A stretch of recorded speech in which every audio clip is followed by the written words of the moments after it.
Once again, I'm Alaric Lopez. I'm from El Paso, Texas. This is for week 6 of Intro to Production, and I'm going to do a demonstration of 2 of the short delay effects that we covered in class, specifically chorus and flanger.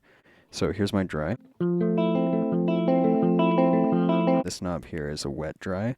Dry is all the way counterclockwise, wet is all the way clockwise. Okay, so when the button here is in chorus, this delay time knob changes its scale from 0 being 5 milliseconds and 10 at 50 milliseconds.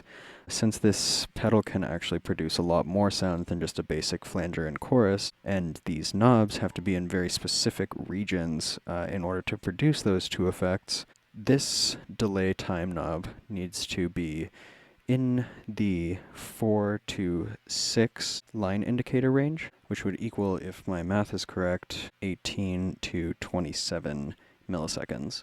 So I have that right in the middle at about 22.5 milliseconds. And then here we have a feedback knob, and remember that means routing output signal back into an input. The feedback knob has a 0 point at the center, and at each of its extremes it can produce infinite feedback in a positive or negative direction. And there's also an upper range marked by these higher indicator lines here, at which point the feedback actually starts self-oscillating and producing its own.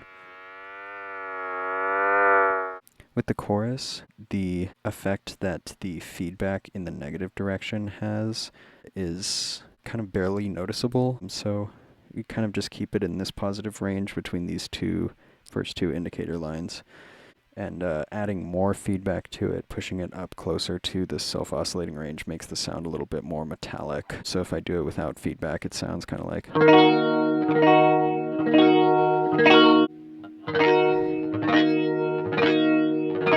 And then moving over here to the LFO, for the chorus, the manual recommends that it either be on a sine wave or a triangle. If you do square wave, ramp, or sawtooth, or the random wave, then it ceases to be recognizable as a chorus. And that's actually true for the flanger effect as well. The flanger works best in the triangle wave. Our LFO needs to be at a particular rate.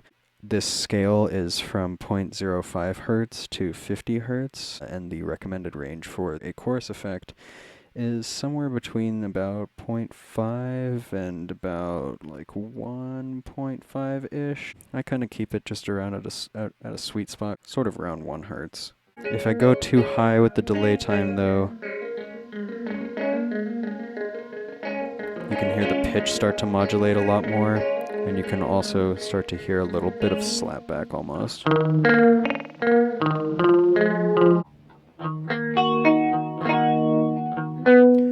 Let's mix more of the signal in so that we can go up to the flanger effect, because the flanger actually works best with a full wet signal. And then let's hit this switch here to go right into flange. Now this scale changes from about 0.6 milliseconds to 10 milliseconds, so you can see that the delay times are necessarily shorter for a flange effect than for a chorus effect. And then the recommended range for the flange is going to be between about the 3rd and the 6th markers, which are about 2.82 milliseconds and 5.64 milliseconds. Okay, it still doesn't sound totally like a flanger effect because we need to adjust our LFO rate, so that's going to be kind of around between about like 0.5 and 0.8 hertz. And then our amount of modulation is going to be up in the higher range because we want to really modulate that original signal.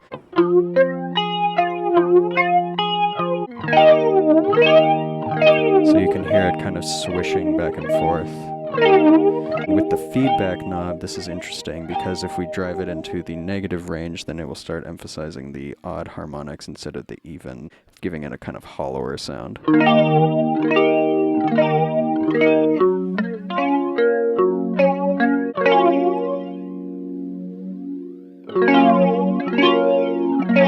And then if we're going to increase our LFO rate, if we keep a high LFO amount, then it's going to start getting pretty chaotic pretty quickly. So let's turn this down to adjust for that. We're going to have smaller swells at a faster rate.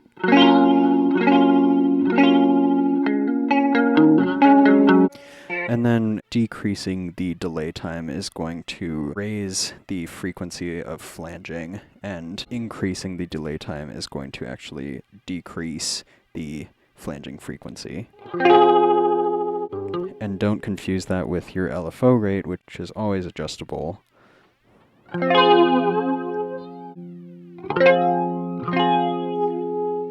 then if you want to hear the sound of the raw flanger without any kind of input signal, then we can do that by just increasing the output level on this pedal. You can hear it swishing around.